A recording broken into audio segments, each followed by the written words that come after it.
How's everybody doing? Okay, just about. Hi, my name's Lovelda Vincenzi, and I'm going to be your host and moderator for this particular session. It's the COP15 session on desertification, the institutional powers to preserve biodiversity. So if it's a session you want to join, now's the time to come in, sit down, make yourself very comfortable. As we know, drylands account for 40%, more than 40% of the world's terrestrial surface area.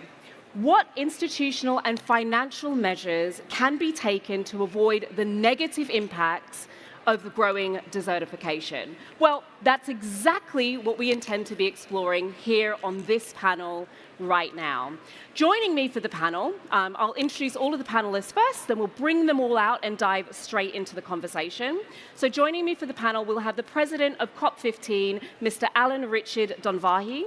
We'll also have from Regenopolis, an international initiative catalyzing lead solutions towards regenerative cities and communities, the founding partner and CEO, Diane Binder, and a specialist in public policy on water and biodiversity with a doctorate in ecology and training as a forestry engineer. We have the lead biodiversity from Secrétariat Général à la Planification, Ecologique, Vincent Hulin.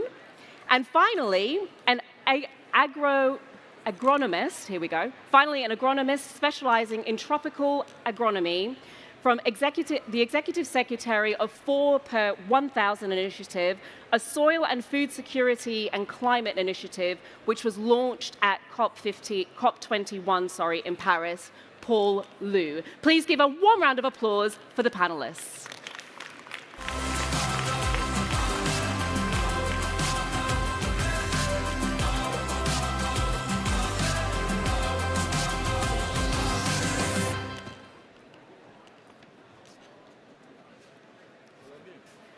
Hello, hello. Welcome, one and all. How's everybody doing? Good. Good. Yeah. Good. All right, I'm hoping you're going to be better after that, because that was like a good, you know. I'm like, are you scared? Did I make you nervous? No, it's early afternoon, that's why. Oh, it's early afternoon. It's okay. We're about to talk about a really exciting topic, so should get you all very, very energized. I'm going to start with you, Mr. Donwahi. For those of you who are less familiar with COP15, can you maybe give us a little bit more about your remit and about the work that you're tasked with doing? Okay, when we talk about COP15, we should add Desertification COP, UNCCD COP, because you also have a COP15 for biodiversity.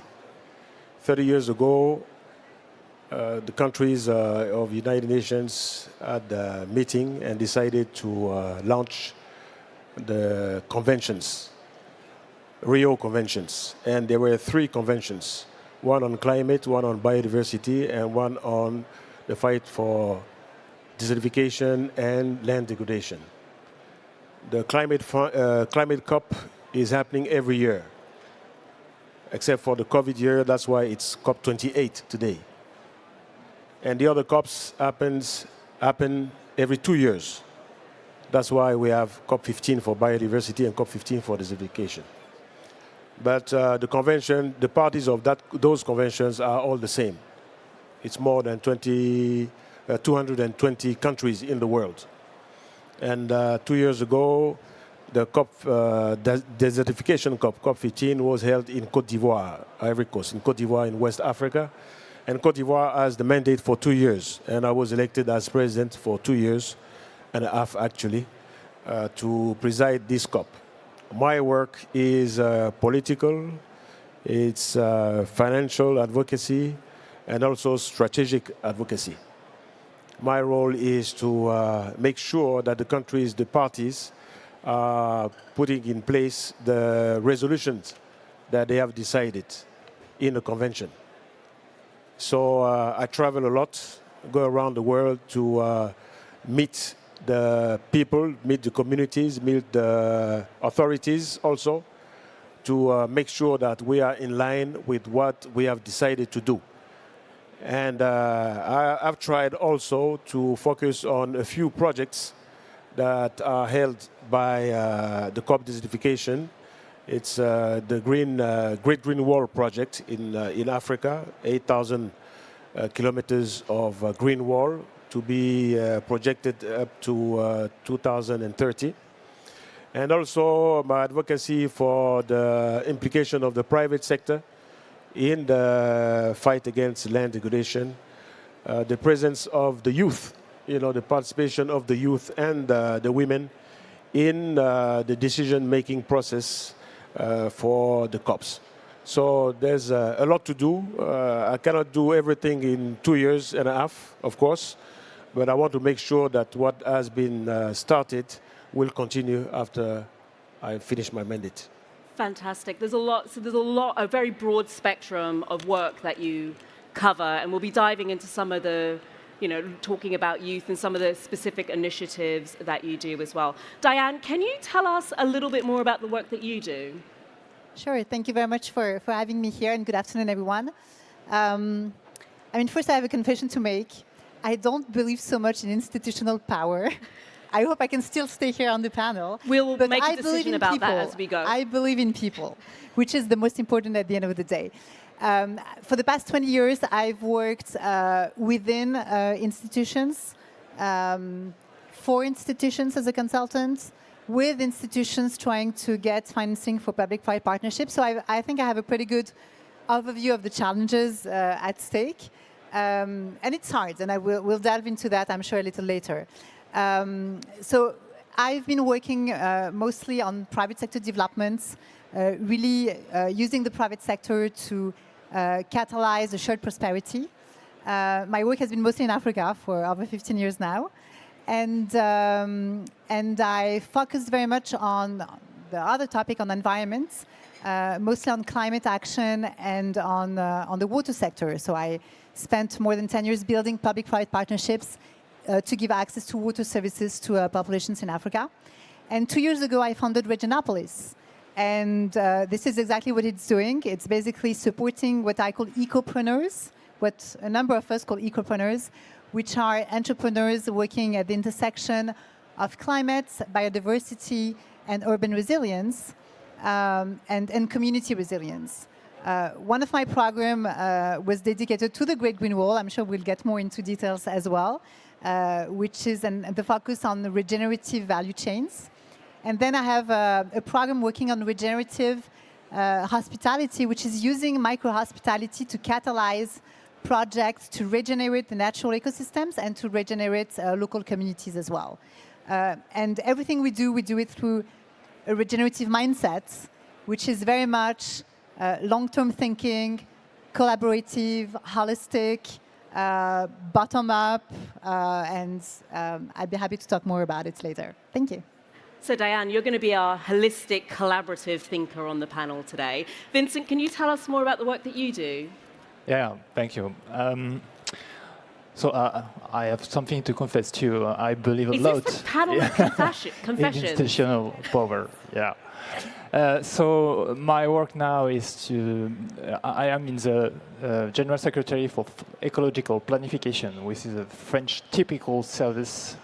We are linked to the Prime Minister here in France, and our job is to coordinate the action of every ministries on ecological transition. And my work is to do that on water, biodiversity, forests, etc.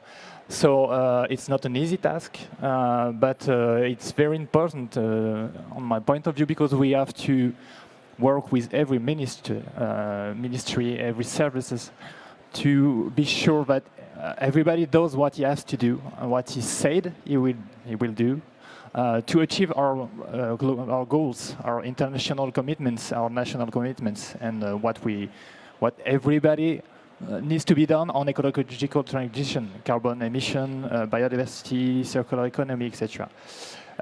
We also have the task to follow the impact of these actions, and not only to see if everyone works, but also what is the impact of their action, and if we are going to achieve our goals or not. And if not, we also have to to find and to work with ministries to find new actions, to find new way to achieve these goals. So yeah, it's not easy, but I think it's necessary because we are facing an emergency, and everybody has to work in the same direction, and that's our work to do so. So implementation, measurement, making sure that what you say you're going to do gets done, but also measuring the impact of the work that you're doing. Paul, welcome to the panel. Can you tell us a bit more about the work that you're doing with the 4 per 1,000 initiative?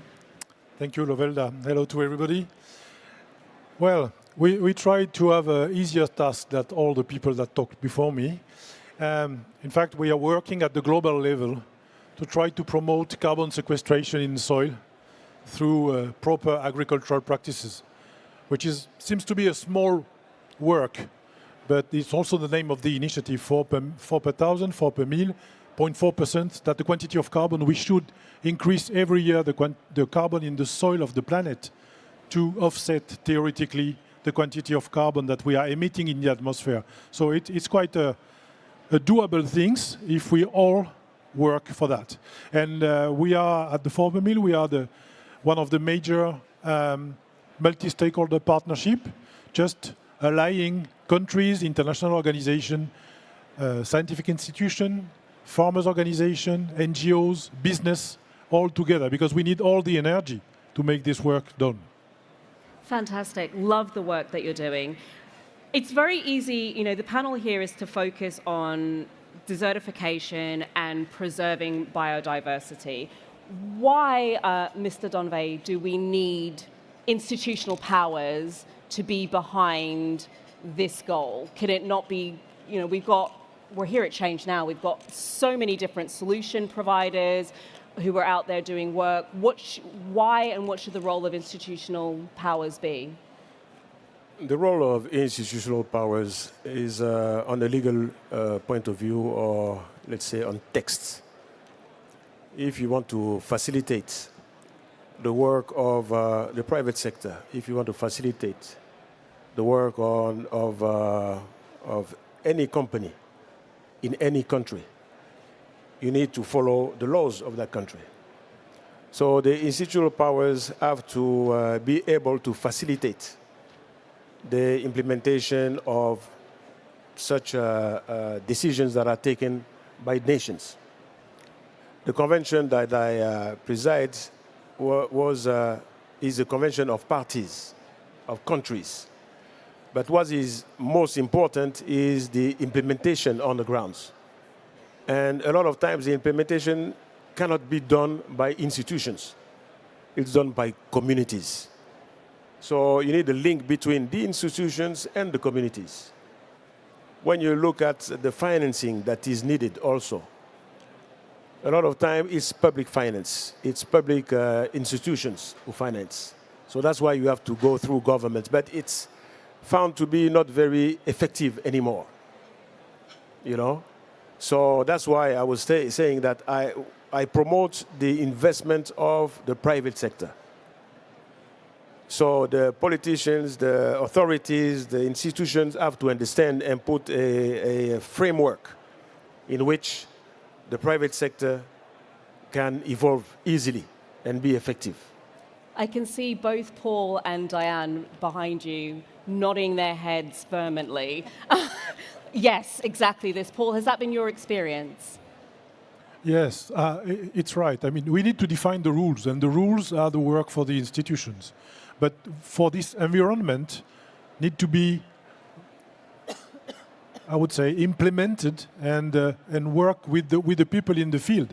You said correctly, Mr. President, that we need to work with the public sector, the private sector. We need to work with the farmers. We need to work with the civil society all together. That's what I said. All the energy need to be in the same direction.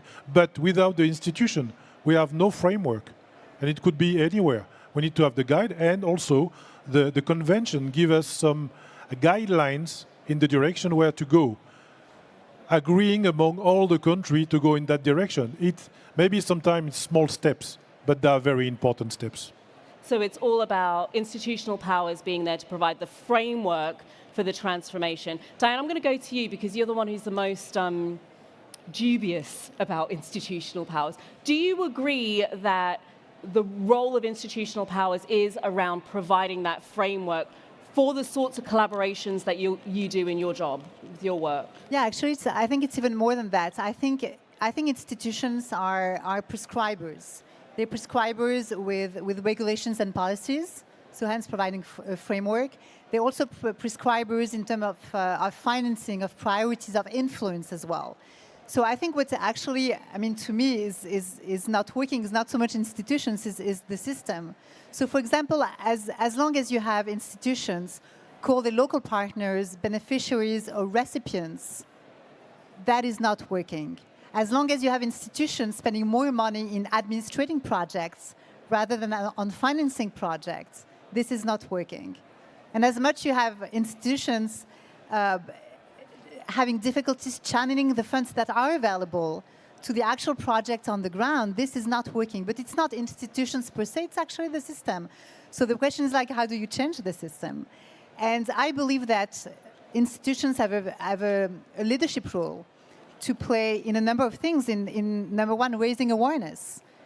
I mean, I know I've known President Donwahi for a year, like since early in the mandate. No one knew what COP15, what the COP for Biodiversity, for Desertification was. So you made a really good job in like raising awareness on that topic, and this is very important. Very important role in fostering collaboration among the ecosystem, in making sure that the private sector can work with institutions, can work with startups, can work with NGOs, so that we can all move together in the same direction. And also a role in financing. Like I'm thinking more about the development financial institutions that actually have a role to play in maybe providing certain economic opportunities, certain alternatives to deforestation, to the loss of biodiversity, through the priority they're going to finance. So they can definitely have a leadership role. What I'm interested in is like, how do we make sure that institutions can play that role rather than being stuck in a system that is not working? It feels wrong then not to let Vincent kind of jump in here and maybe give a slightly different perspective in terms of, you mentioned impact earlier, and as well as implementation, part of your role is measuring the impact of the work that you do. How easy or difficult is that to do? No, it's not as easy task. The easier part is to measure the action.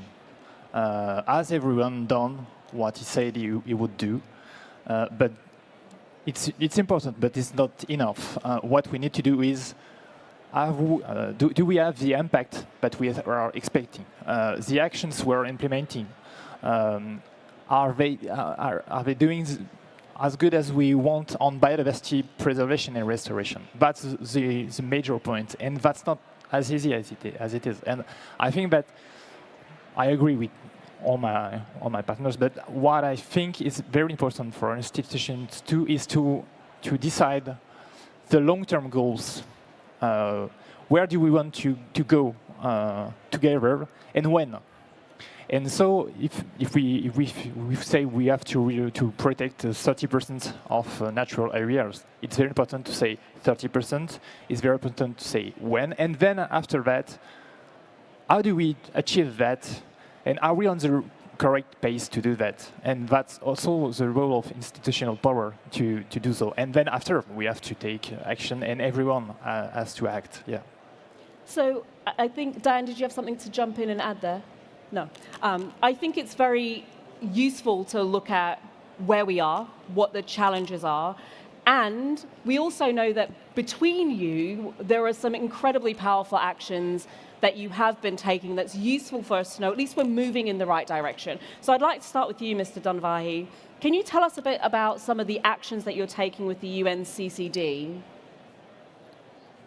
There are actions taken by the Secrétariat, which is part of the United Nations organization. Those are big actions like big meetings, big conferences, organization of the International Forest Day, reforestation and everything. This is one part. What I think that what is important for me as president is the partnerships that are signed with companies like Regenopolis, with Diane, for example. I signed partnership with a few startups and companies that can make things change on the ground. As I said, my role is institutional, you know, okay, political, okay, but what else? What is important is to make the link between this private sector and institutions. I can open doors of a ministry. I can open doors of a presidency. But then what? Then I need people like Diane or others to bring solutions. And that's why I'm glad to be here at ChangeNOW, because we're talking about solutions. You know, that is what is most important, because the diagnostic has been said already. We know what's happening. We know that climate is changing. We know that we have heat waves. We have floods and everything. But what do we do? Do we have solutions? Yes, we have. Do we have the money? Do we have the finance? Yes, we have. So what do we do? So people like me have to shout. You know, I have to shout. I have to tell the governments that we're doing nothing. We have to wake up, you know, unless we want to disappear. So that's why I talk to the youth, because the youth is the future. You know, they understand what's going on. They know, they have the solutions. So I don't want them to be sitting in the back.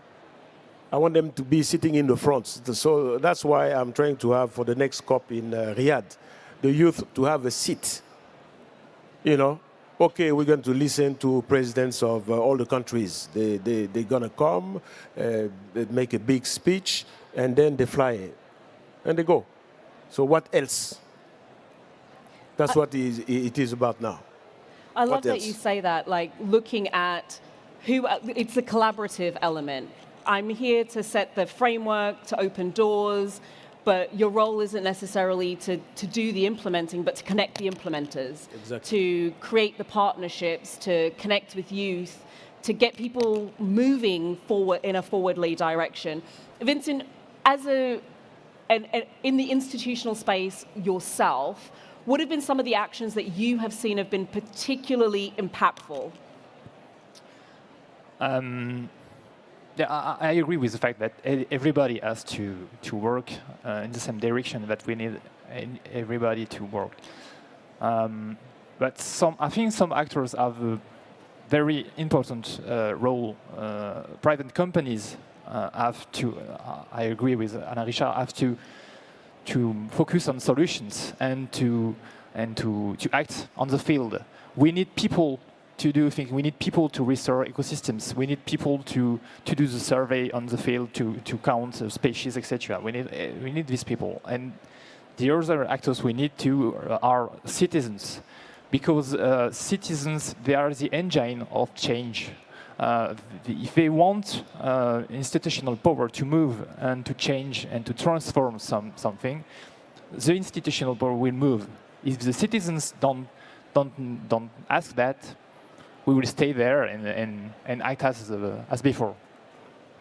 So I'm going to come back to this topic of collaboration, because I'm hearing a lot in this discussion. It's not just one player. You know, we're here talking about institutional powers, and often we want to think we'll put regulation in place, we'll put legislation in place, that's going to fix the problem. But in and of itself, what seems to be coming up loud and very loudly is it's not just about that play. Paul, for you, with the work that you do, can you maybe give us some tangible examples of the impact that you've seen working with institutional powers?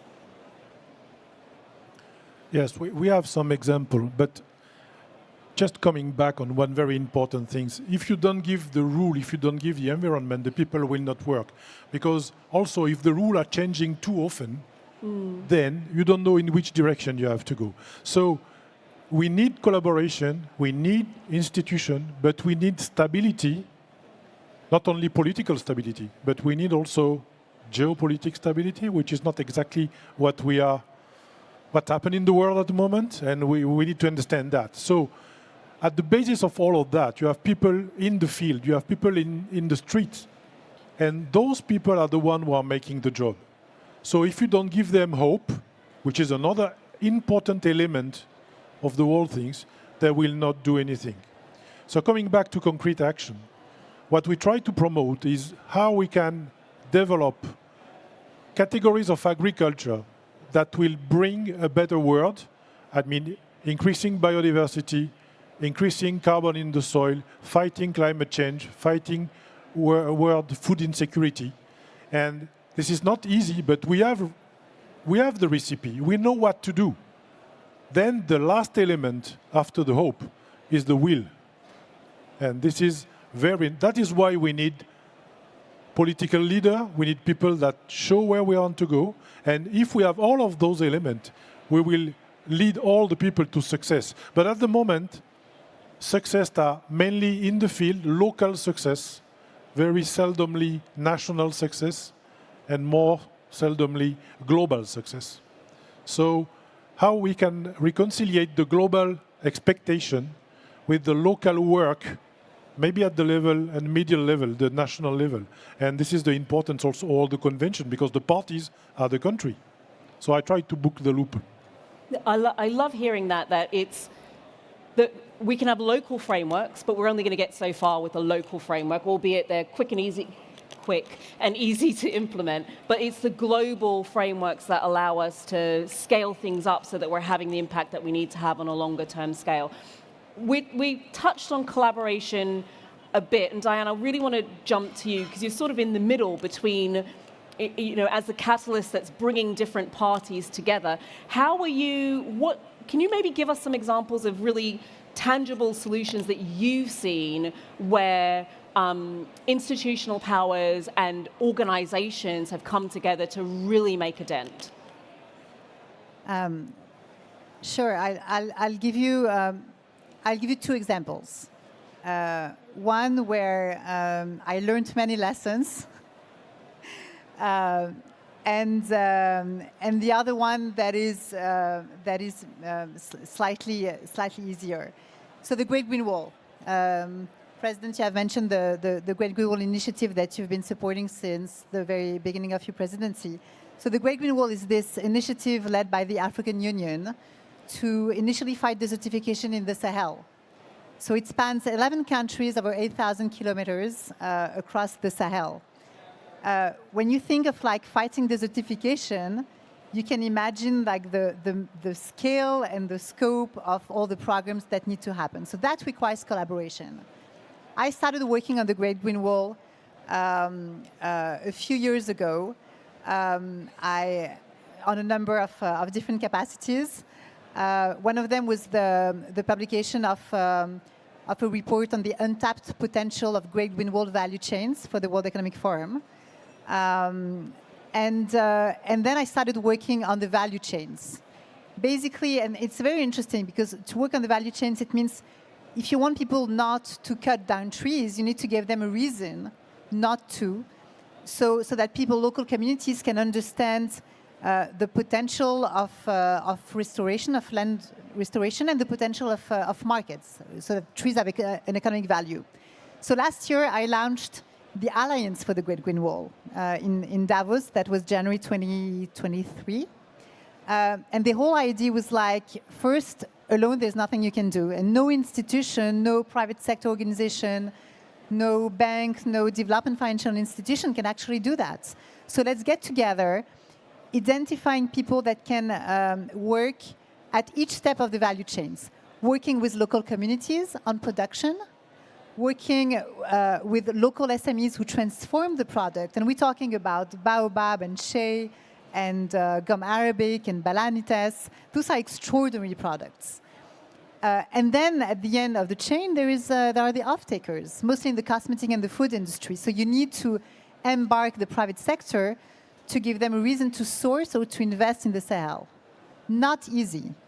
So basically, we got together a number of organizations and be okay, all together as a coalition of organizations, as an alliance, with the support of institutions like COP15, UNCCD, and a number of other institutions active in the field were like, okay, we're setting up this island, we're going to raise funds. We want to raise a catalytic facility because we believe that institutions or institutional money can actually finance all those initiatives by unlocking opportunities, and then the private sector will come, right? Well, we didn't succeed. We didn't succeed to raise funds. We succeeded in like creating this coalition, in like embarking many actors. But the truth is like, it needs, I don't know if it's because of, I mean, the Sahel is obviously very complicated. Maybe because of the fragmentation of stakeholders, maybe because of the risk, real and perceived, maybe because of the natural lack of collaboration, or maybe because the lack of relevant tools from institutions. Like, I think no one knows how to finance an alliance of stakeholders. But that's what we need. So that's one example. And my other example, very, very quickly, is one about regenerative hospitality. So there, the approach I'm taking is very bottom-up, collaborative, holistic, systemic, you name it. But we start at a village level, using micro-hospitality, and we do that in Morocco, in the southern part of Morocco. And we use micro-hospitality to catalyze a number of initiatives at the village level, so that local community becomes autonomous after a couple of years. We've launched 15 initiatives, and on soil regeneration, on livelihoods, I mean, on memory. The way institutions can help, giving us a voice, helping us like catalyze those like blended capital that we actually need, and helping get us like a movement we want to replicate. So there is a very clear and easy role, I think, of institutions when it comes to supporting this collaborative approach. You kind of bring me really nicely onto my next question, Diane, because often when we think of the role of institutional powers, we think legislation and regulation. And I'm kind of curious, beyond our default regulation, legislation, how else can institutional powers move tangible change? Vincent, maybe you can throw some other ideas out there that are beyond our normal default scope of how we think about the role of an institutional power. Like I already said, I think that giving the vision and the travel, to have a long-term vision of what we have to do is very important too. You don't need the legislation or regulation like this. Paul is right when he says that people need to have stability, to know where they have to go, and on the long-term point of view. And if you say to people that in 2030, 2050, you will have to be there, and you will have to begin now, it's easier, and you don't need legislation for that. After that, you can also construct legislation for that, but I think it's just one of our tools. We also have financial initiative, we also have some scientific projects and to citizen commitments, etc. And so I think that one of our power is, as institutional actors, are the long-term vision. And if we don't have this long-term vision, I don't know who can. Maybe scientists, but it's on another point of view. So it's our role to do that. So setting the vision. Paul, how have you found institutional powers? What unique ways have you found that they've been able to be really supportive in moving initiatives forward? Well, one of the other important things for institutions is, you already said that, it's public awareness. This is important to bring the attention of all the public to some very specific and important question, showing also how complex it is to solve that. If you want to give, I can give you an example of such a very important things. We are focusing on soil health. Why focusing on soil health? It seems to be, well, something under our feet. We don't care much about that. But the problem is that if you have no soil, you have no agriculture, you have no biodiversity, but you need living soil. So this is soil with organic matter. That means carbon. How you bring the carbon in? So you see, you start with the small things, and then you start seeing that the problem is wider, broader, and it gives solution to most of the convention also that we are talking about. Climate change, you store carbon in the soil. Desertification, you restore soil and land. Biodiversity, you will bring the biodiversity in the soil and above the soil.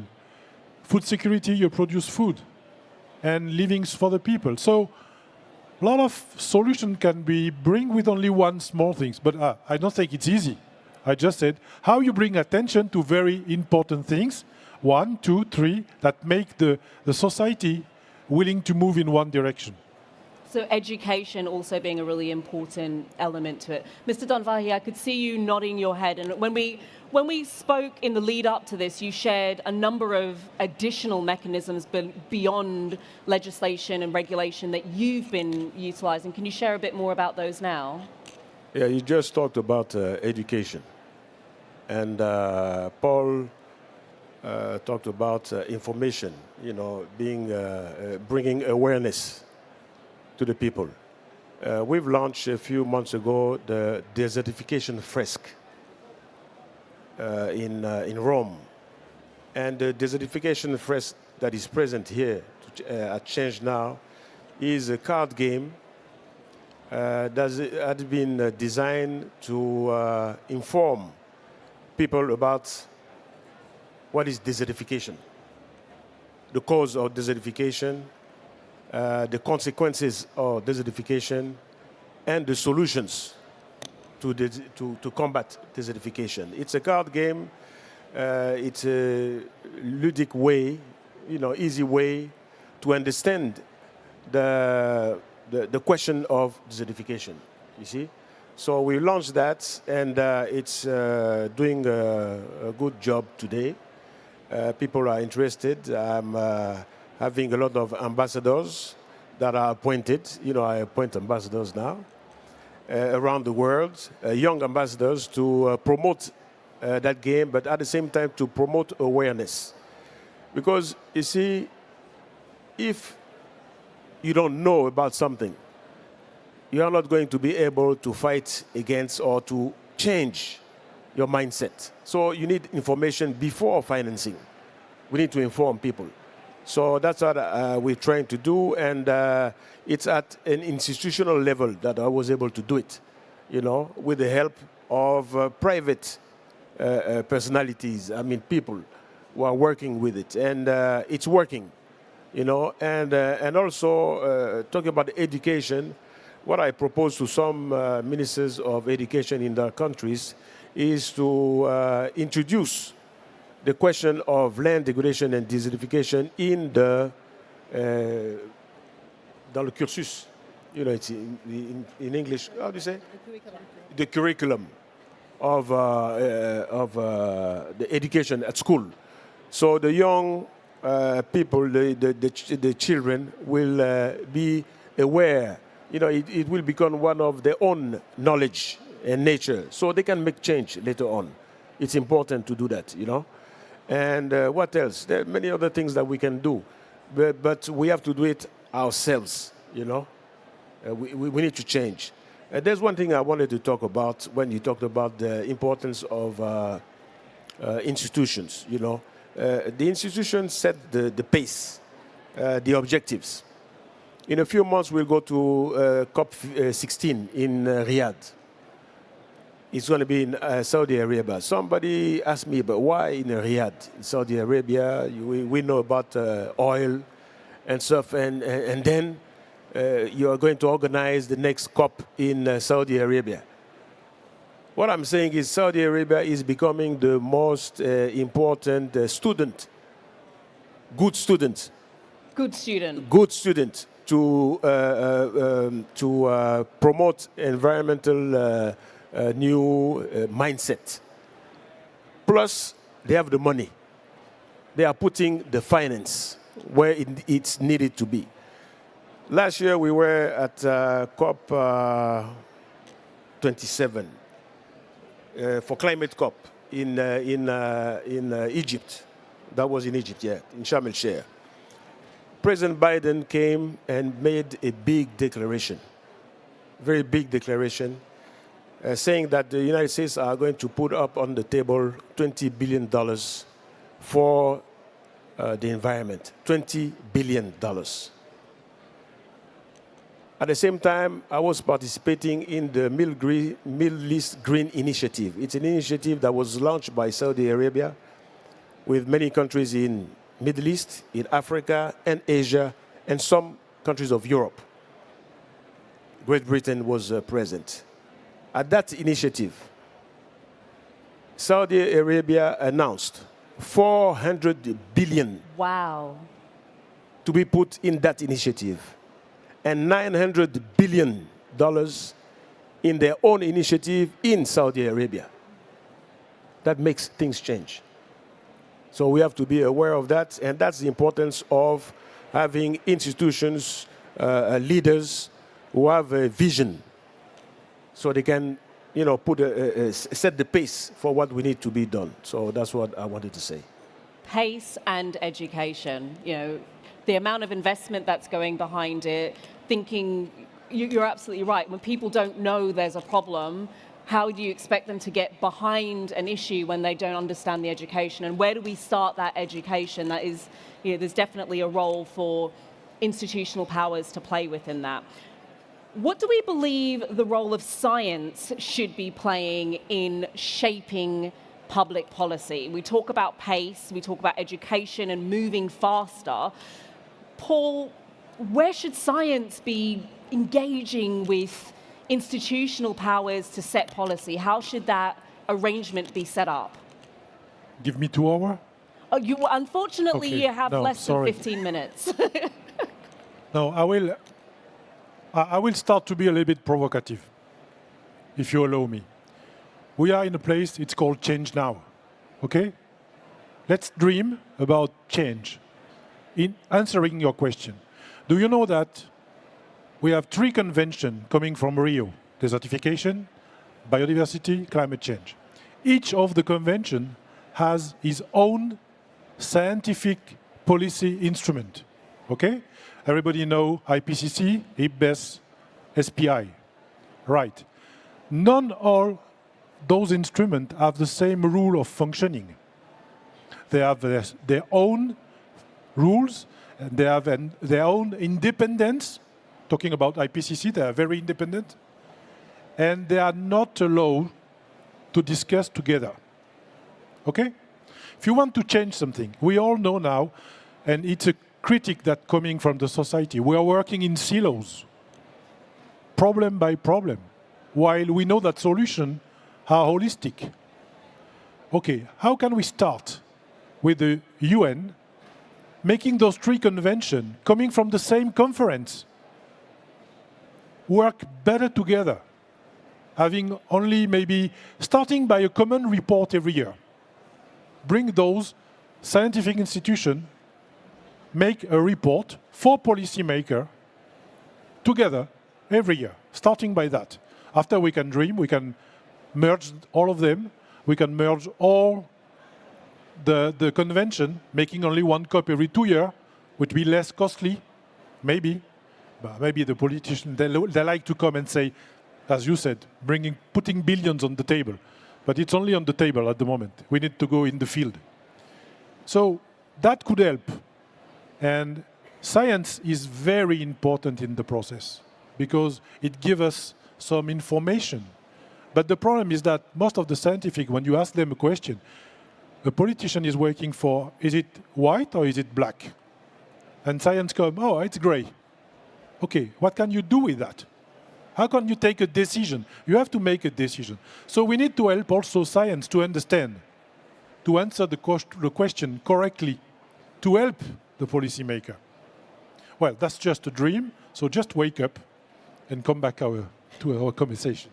So I think it leads, it links back to something that was said earlier around stability and clarity of policy. Vincent, how do you find working with the scientific community in order to set what the goals are, the policies, legislations?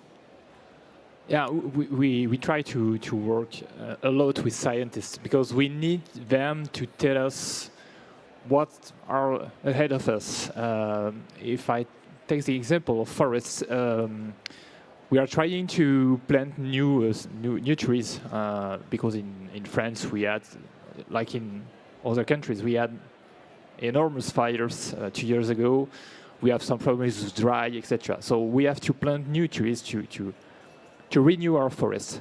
But we need scientists to tell us which trees at which place, which species is adapted now and will be adapted in several years. And only scientists can give us this information. So yeah, we need them, and we also need them to work with companies to develop new methods, new tools to restore biodiversity. And I think that the last thing what we need with scientists are the way to follow our impact.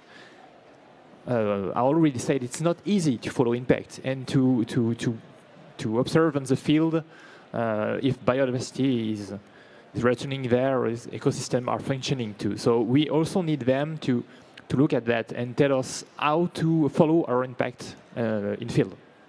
So setting the pace is the role of the institutional powers, but scientists have a very critical role in helping to measure that and define exactly what great looks like. Yeah. We've spoken quite a bit, or touched quite a bit, on collaboration, and I want to jump to you, Diane. Some may say institutional powers, please don't bite my head off, guys, move a bit slowly. Just a tiny little bit slow. How do we create effective partnerships with institutional powers that increase impact and action? Well, if any of you has the answer, I want to know it. I want to know the magic formula for it. No, more seriously, well, I heard about like institutions setting the pace.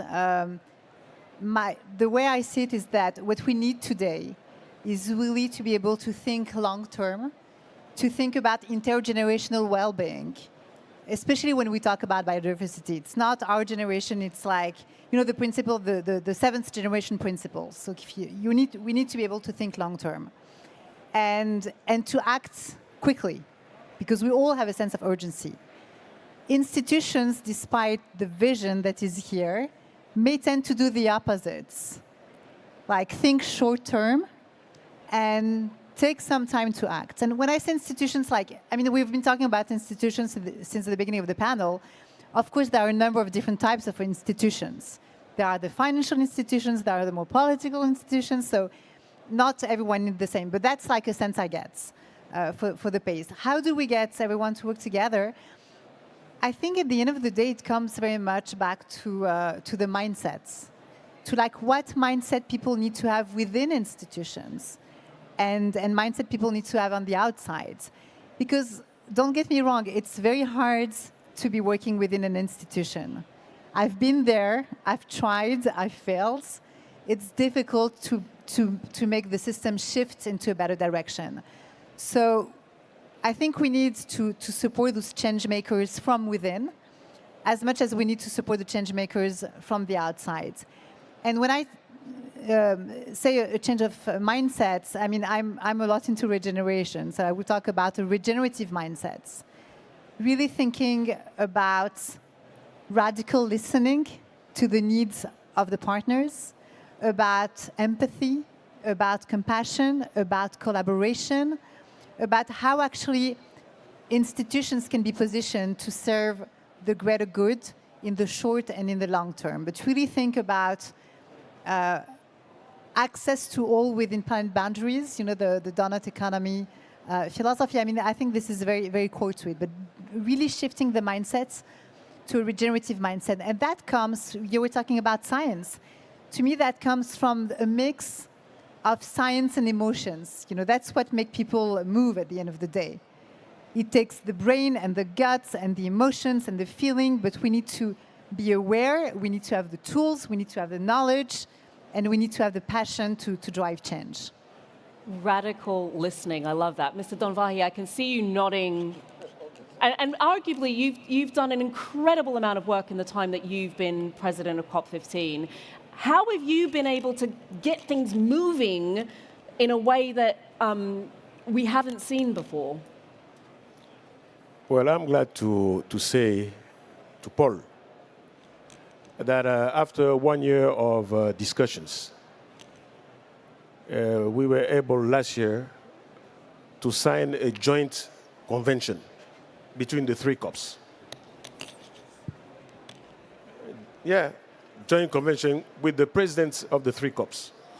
So I talked to the president that was from Egypt, COP27 at the time, and the Chinese Minister of Environment for COP15, Biodiversity. And we were able to sign a joint statement. That was the first time in the history of the COPs that we decided to work together, the 3 COPs. And we gave our directions to the Secrétariat so they can work together. So they are not in silos anymore, working, competitively. And also what I'm trying to have is to have agencies that will coordinate in each country, especially in mine, of course, but in others also, which coordinate the action around the environment. Not only climate, but also land degradation, desertification, and biodiversity. You see, in each country you have 10 ministries sometimes to talk about things that are related, like climate, like land degradation. You have Minister of Agriculture, you have the Ministry of Forests and Water Resources, you have the Ministry of Mining and Energy, you have the Ministry of Transportation, Tourism, and so forth and so forth. And we don't talk together to each other. Each one goes in his ministry and does his stuff. Doesn't talk to the other. We just meet for cabinet meeting every 2 weeks or every week. That's all. And when we meet in cabinet meetings, we talk about regulations and texts. That's all. So we need to work together at a national level, for the governments, at a regional level also, at a global level with the COPs. That's what I can say. I could see Vincent nodding over there. Is it true? Are you that spread out? Yeah, thank you. Thank you so much, because you just explained why the General Secretary for Ecological Planification is so important here in France. Because you're right, we need every ministry and every services to work together. Yeah. About the speed of institutional action, I think that it's a bit slow because it's not easy to implement. It's not easy to. I will take just one example. In France, we want to create a new national park about wetlands. I don't think many people are against that. But when you have this decision, where do you create this park? And we are searching now, and it's not easy, and it's very long, and it's very slow because we don't have a special place for that. We don't have a place in France where everybody says, yeah, come and create a national park there. So it's slow because it's difficult, and because we have to deal with some inconsistency between public policies, private interests, etc. So yeah, I also would like to have the magical formula for that, but I think that the institutions have to work at the correct speed for people to understand, for people to be convinced they have to do something, and why and when. And perhaps it's a bit slow, but that's the real world. I love hearing behind the scenes, because I think it's really easy when you're not part of an organization to sit from the outside, go and point fingers and say you should be moving faster, it should be easier. So being able to hear actually is much more complicated because of the nature of the remit and the history that you're working through to unravel things and bring them back together. That being said, Paul, a moment ago you said, oh, it should be great if all the scientists come together and we have one remit for COP. Well, that's been done, so what do you suggest we do next? Great. Thank you. Well, I learned that it's on the way, which is good. I think we have to think another thing which is very important. It's a word that we have used a lot here, regenerative. Okay?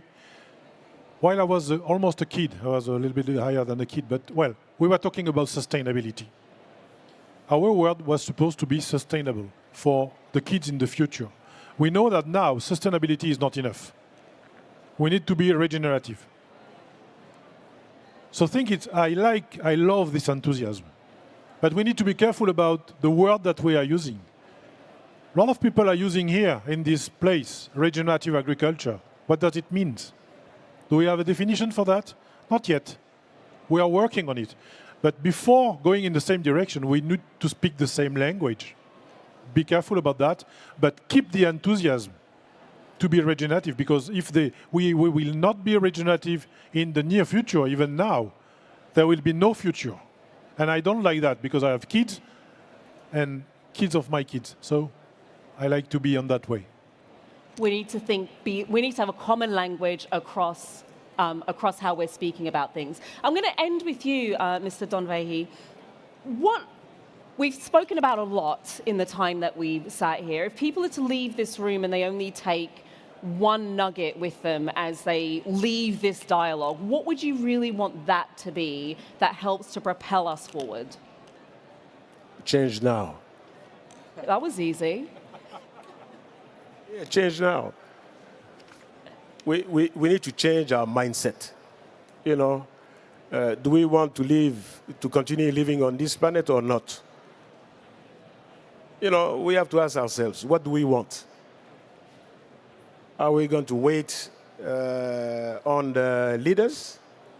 I'm part of the leaders, but are we going to wait on the leaders? I'm not saying to go and do a revolution. That's not what I'm saying. But the people, the communities need to be aware of their power to make the change.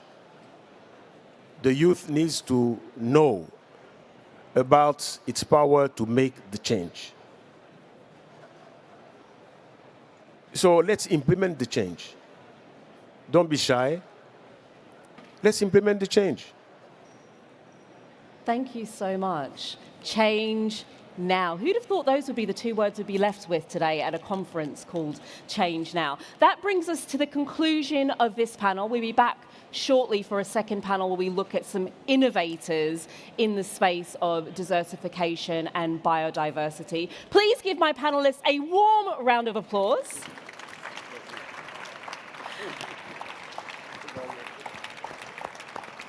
My name's been Lovelda Vincenzi, and I'll see you shortly for the next session.